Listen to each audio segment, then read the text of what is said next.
Bismillahirrahmanirrahim. So this is the second punctuation mark which is called period. यहाँ पर full stop.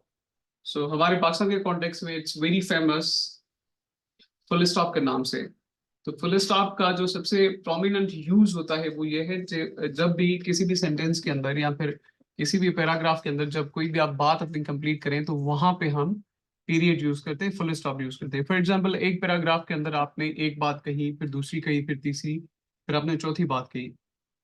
तो ये सारी जो है बातें अलग अलग सिर्फ एक एलिमेंट की वजह से होंगी, वो है फुल स्टॉप. सेकेंड इसका यूज ये है कि जब भी फुल स्टॉप आएगा वहां पे आपका एक सेंटेंस कंप्लीट हो जाएगा. ठीक है, एक सेंटेंस के तीन पार्ट्स हो सकते हैं, लाइंस जितनी भी हो उसे हमें कोई सरोकार नहीं है, लेकिन जब तक फुल स्टॉप यूज नहीं होता sentence is not considered complete. ठीक है, तो इसको डिटेल से पढ़ते हैं. Use of the full stop, period, ending declarative sentences. ठीक है, एग्जाम्पल शी लव्स रीडिंग.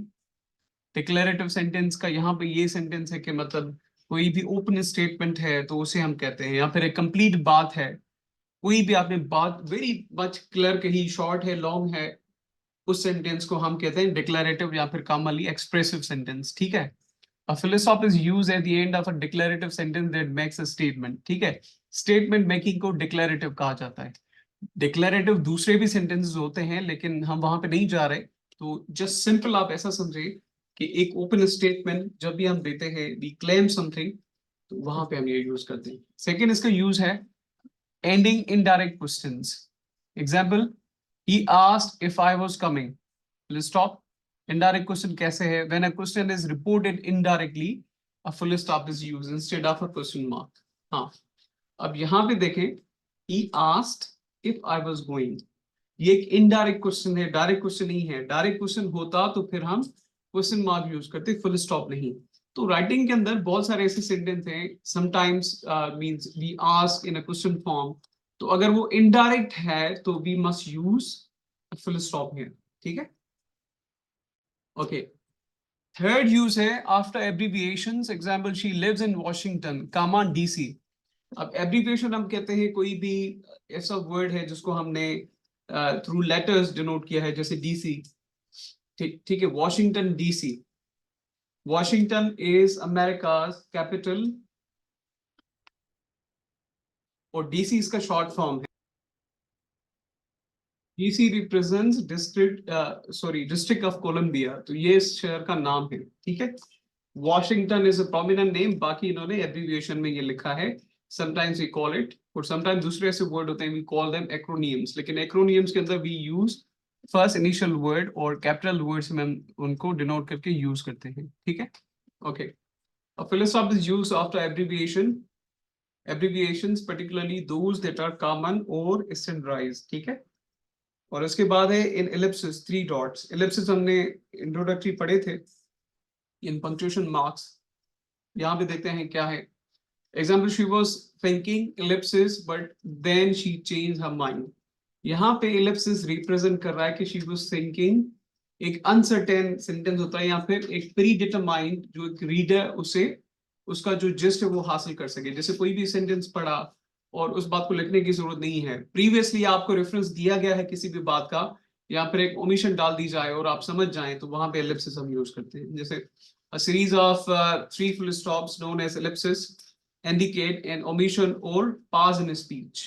ठीक है, she was thinking, कुछ भी सोच रही हो जो नेसेसरी ना हो लिखना, या फिर आप जानते हो कि क्या सोच रही होगी, कोई भी बंदा क्या सोच रहा होगा, तो वहां पे हम यूज करते हैं. ठीक है, तो ऐसे सेंटेंस में भी we use full stop in last. Okay, आगे है the initials and the titles. Example, the paper was written by J K Rowling. Initials and the titles. ठीक है, a full stop is used between initials and sometimes in academic or professional titles. अब ये देखें, जेके rolling, ये भी semi कैसे जो previously हमने वॉशिंगटन डीसी वाला पढ़ा. ठीक है, इसका फुल फॉर्म जरूर होगा जो भी इनका नेम है, जैसे ज़ैड भुट्टो, जुल्फिकार अली भुट्टो, सो जेके रोलिंग. ऐसे हमें वर्ड्स नहीं लिखने विदाउट कामा, और सॉरी विदाउट फुल स्टॉप, नहीं तो they will become like ambiguous. उसकी कोई मीनिंग एकेडमिक राइटिंग के अंदर नहीं उभरेगी बाहर. Okay, common errors with full stop. Okay. Omitting the full stop at the end of a sentence. Error, she loves reading. ये common है. अगर यहाँ पे आप फुल स्टॉप नहीं लगाएंगे तो फिर सेंस नहीं होगा. Forgetting to place a full stop at the end of a sentence is a common mistake, जो बहुत बार हम करते हैं. Okay, second इसका आगे है. Using a full stop after a question mark or exclamation mark. Error, did you see that?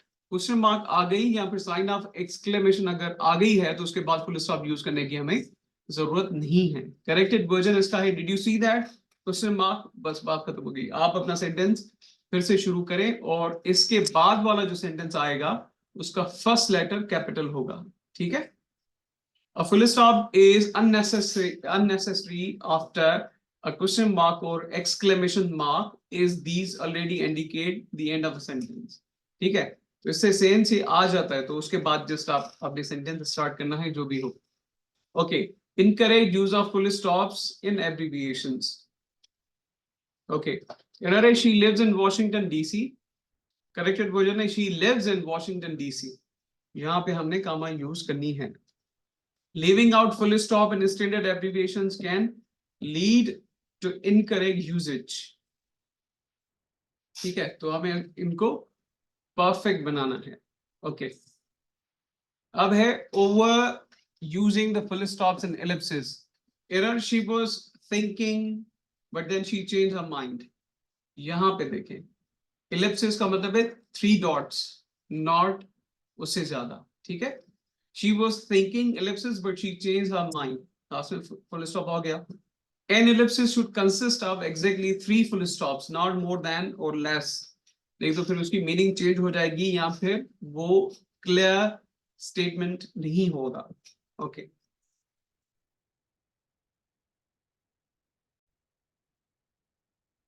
Using a full stop with titles or headings. Example, errored example. Chapter 3, the beginning. ऐसा नहीं होगा. Chapter 3, double dot, beginning. And last में full stop नहीं आएगा. ठीक है. That is the title and heading. MS Word के अंदर जब आप AP स्टाइल के अंदर headings यूज करेंगे तो उसके अंदर ऑटो स्टाइलिंग होती है.